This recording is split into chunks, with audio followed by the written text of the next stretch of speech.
اعوذ باللہ من الشیطان الرجیم بسم اللہ الرحمن الرحیم وَإِن يَتَفَرَّقَا يُغْنِ اللَّهُ كُلًّا مِّن سَعَتِهِ وَكَانَ اللَّهُ وَاسِعًا حَكِيمًا۔ عزیز دوستو، السلام علیکم ورحمۃ اللہ وبرکاتہ۔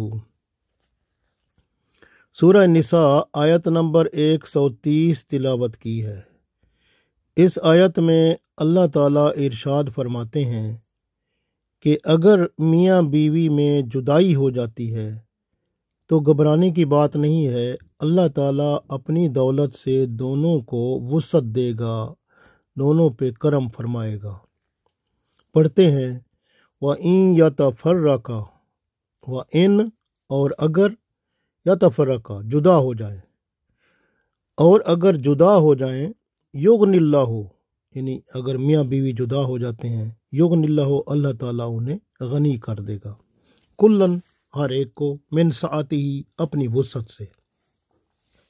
اللہ تعالیٰ اپنی وسعت سے ان کو غنی کر دے گا۔ وکان اللہ واسعا حکیما، اور اللہ تعالیٰ وسعت والا، حکمت والا ہے۔ تو اس میں اللہ تعالیٰ نے ارشاد فرما دیا کہ اور اگر دونوں یعنی میاں بیوی ایک دوسرے سے جدا ہو جائیں، طلاق واقع ہو جائے یا خلا ہو جائے، تو اللہ تعالیٰ ہر ایک کو اپنی وسعت سے ایک دوسرے سے بے نیاز کر دے گا، اور اللہ بڑی وسعت والا، بڑی حکمت والا ہے۔ اگر بیوی کا رزق شوہر کی طرف سے ختم ہو گیا ہے تو اللہ تعالیٰ اس کے لیے وسیع رزق کا انتظام ضرور کر دے گا۔ خامند کا حق ہے کہ بیوی کو نان نفقہ دے، اس کی رہنے کی جگہ دے، روٹی کپڑا مکان دے، اور اسی طرح زیادہ بیویاں ہیں تو پھر باری کی تقسیم میں برابری رکھے، انصاف رکھے۔ بیویوں میں باری کی تقسیم خاوند پر واجب ہے۔ برابری نہ رکھنے والا اللہ کا نافرمان کہلائے گا۔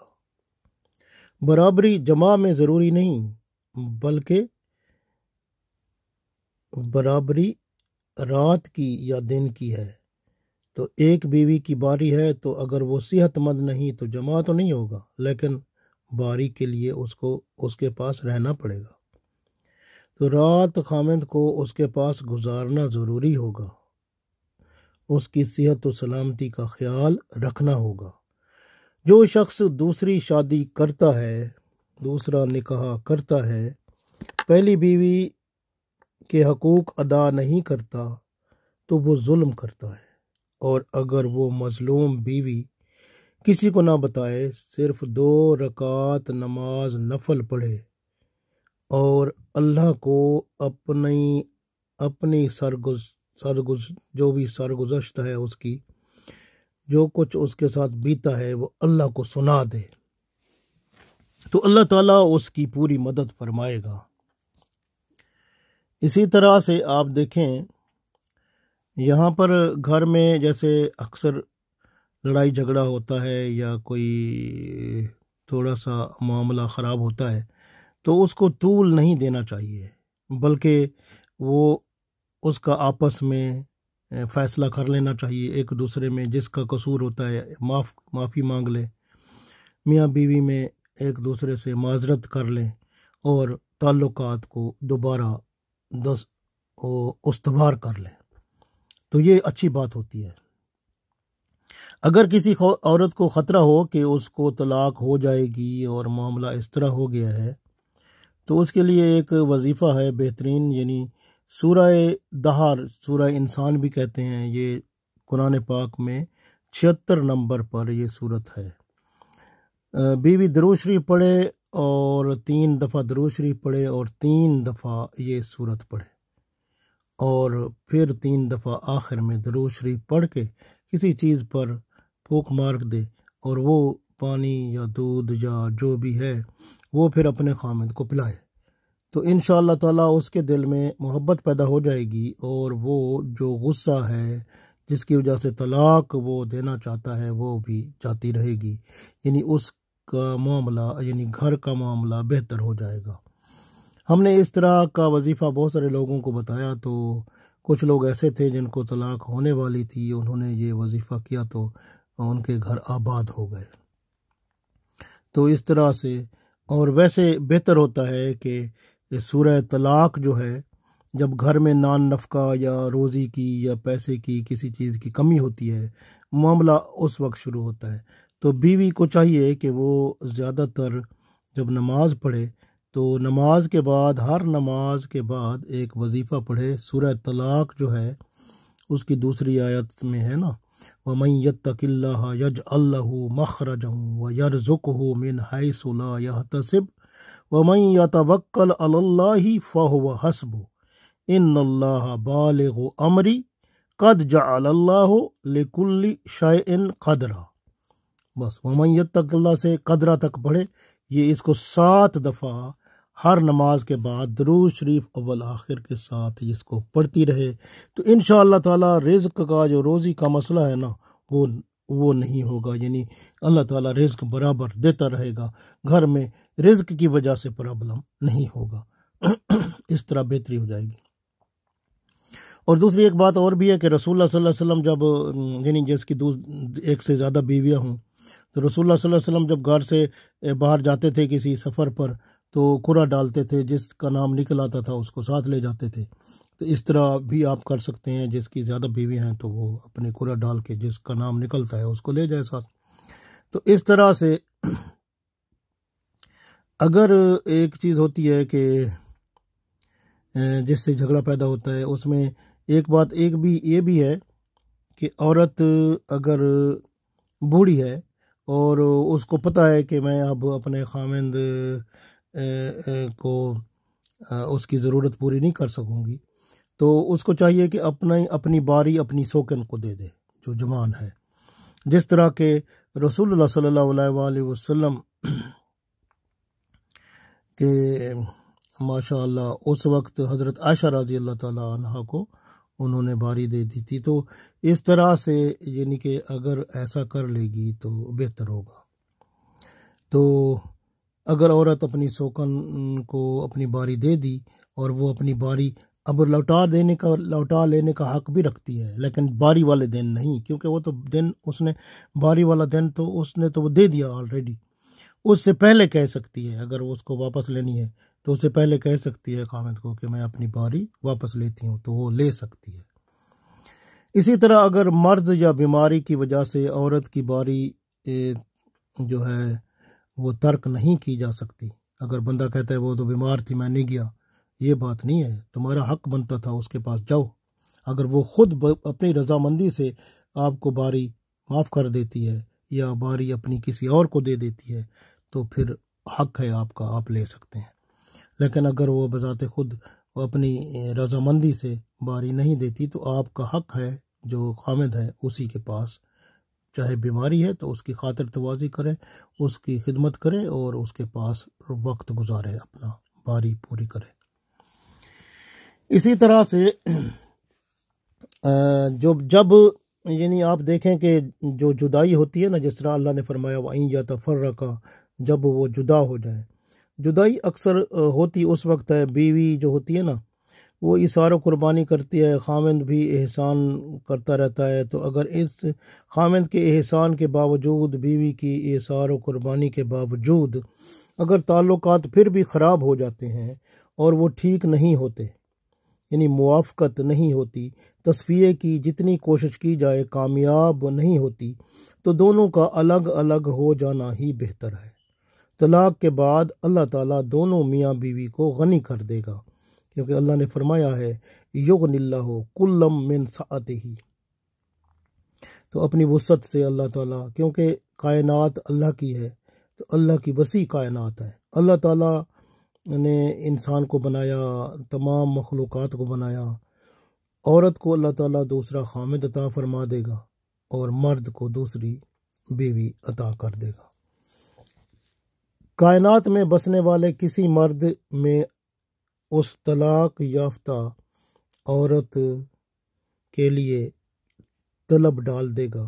تو وہ بندہ اس کی طرف رجوع کرے گا، تو اس طرح اللہ تعالیٰ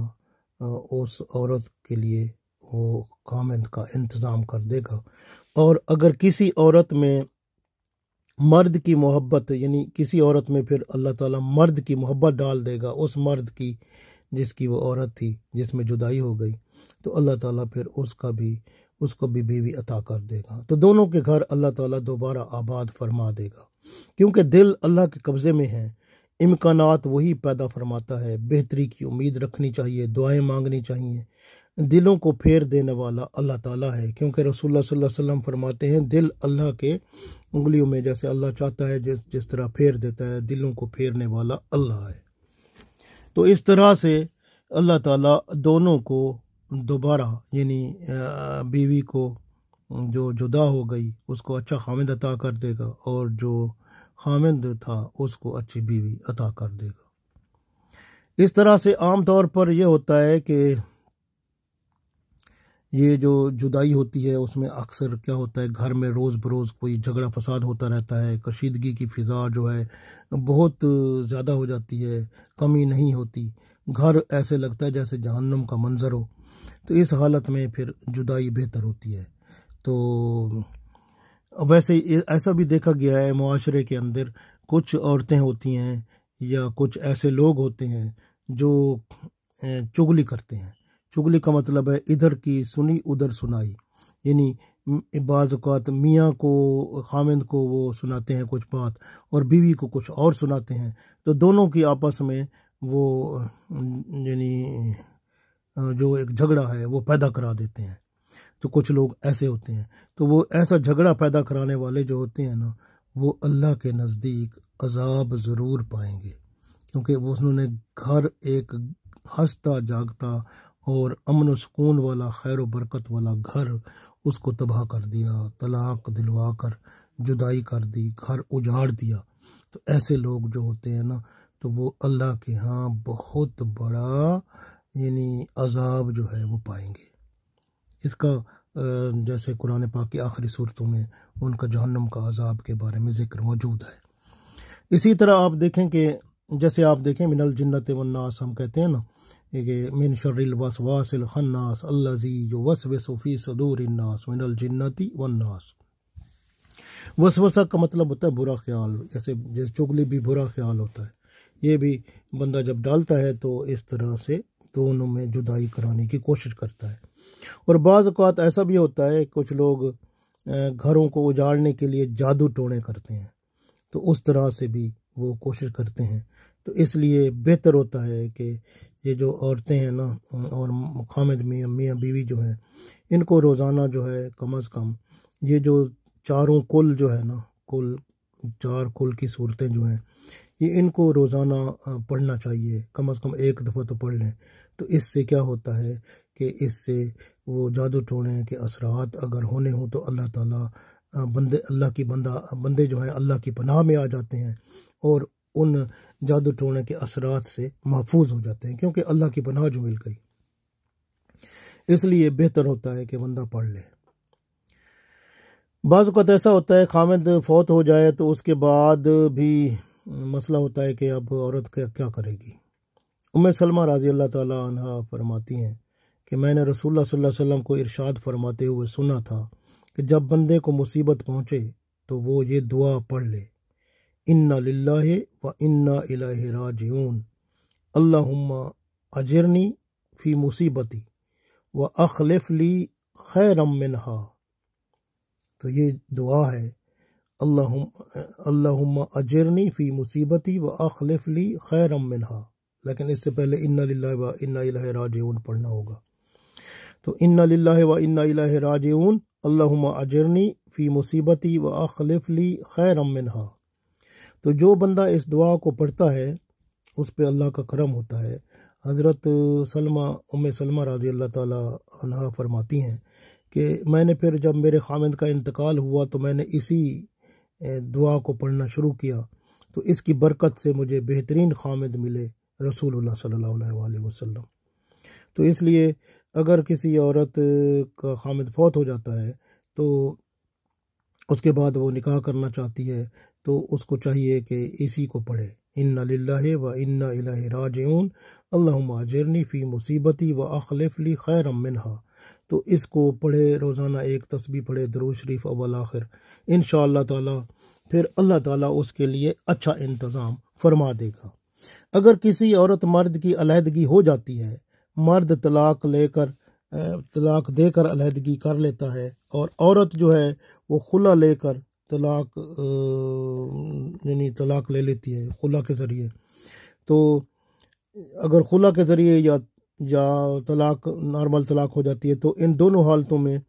تو پریشان ہونے کی ضرورت نہیں ہے۔ تو آپ اسی آیت کو